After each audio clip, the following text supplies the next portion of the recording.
जीव गर्भ में भगवान से क्या वादा करता है? क्या वह उसे निभाता है? आइए जानते हैं भगवान श्री कपिल मुनि व माता देवहूति के संवाद से।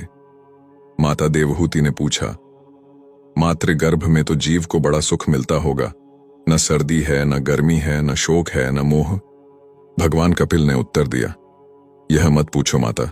मां के गर्भ में जीव को जितनी वेदना होती है उतनी न पहले कभी हुई थी उसे और न कभी आगे होगी। गर्भवास समम दुहकम न भूतो न भविष्यति। इतना कष्ट होता है। हजारों छोटे छोटे जीवाणु कीटाणु जो मातृ गर्भ में पलते हैं, ये जीव के कोमल त्वचा को काटते हैं। जीव तड़पता है, बिलखता है, पर वहां कौन सुने। यदि मां चटपटी वस्तु का सेवन कर ले तो इसको कष्ट होता है। मां कभी गर्म वस्तु का सेवन कर ले तो इसे दुख पहुंचता है।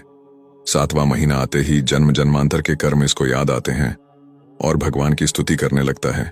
तस्योपसन्नम वितु जगदिच्छयातना नातनोर्भुवि चल्ल चरणारविंदम।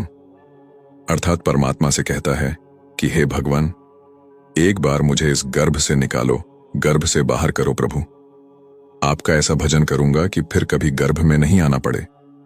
भगवान कहते हैं, तुम गर्भ में ही स्तुति करते रहो, बाहर आते ही इस कष्ट को तुम भूल जाओगे। जीव कहता है, सत्य कहता हूं, एक बार गर्भ से बाहर निकाल कर देखो, मैं तुम्हें कभी नहीं भूलूंगा। बड़ी बड़ी प्रतिज्ञाएं करता है। 9वां महीना पूर्ण हुआ, 10वां मास आरंभ हुआ और जैसे ही प्रसव की वायु का वेग आया, जीव मातृ गर्भ से तुरंत संसार में आ जाता है। जीव संसार में आते ही प्रभु को भूल जाता है और भक्ति रहित कर्म करके दुख भोगता है। गुरु साधु शास्त्र अनादिकाल से कहते आए हैं, हरि का भजन करो, हरि है तुम्हारा।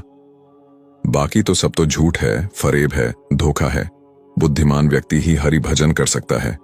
श्रीमद् भागवतम में भी यही उल्लेख है।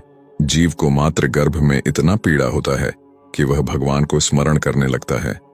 सोचिए कि हमें कोई अगर बंद कोठरी के अंदर 1 महीने के लिए रखेगा तो क्या होगा। हमारा शरीर अनित्य है, पर अंदर जो जीवात्मा है वह कभी नहीं मरता है। क्योंकि जीवात्मा भगवान का अंश है, इसलिए वह भगवान को हर समय स्मरण करता है। परंतु इसे कोई भौतिक शरीर मिलता है और कोई ऐसी जगत में जन्म होता है तो उस जगत के वैष्णवी माया शक्ति के प्रभाव से वो भगवान को भूलकर उनके माया जगत में आसक्त हो जाता है।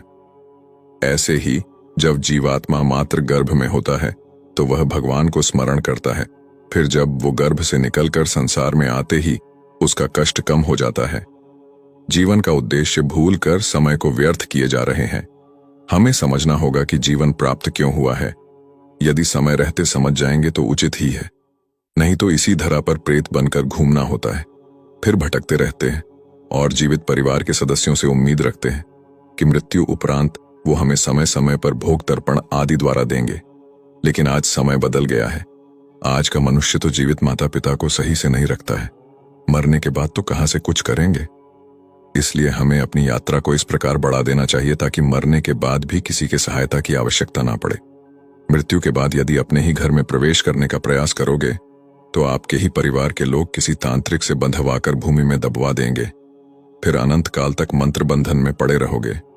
धन के साथ वो कर्म धन भी अर्जित करे जो मृत्यु के बाद काम आने वाले हैं।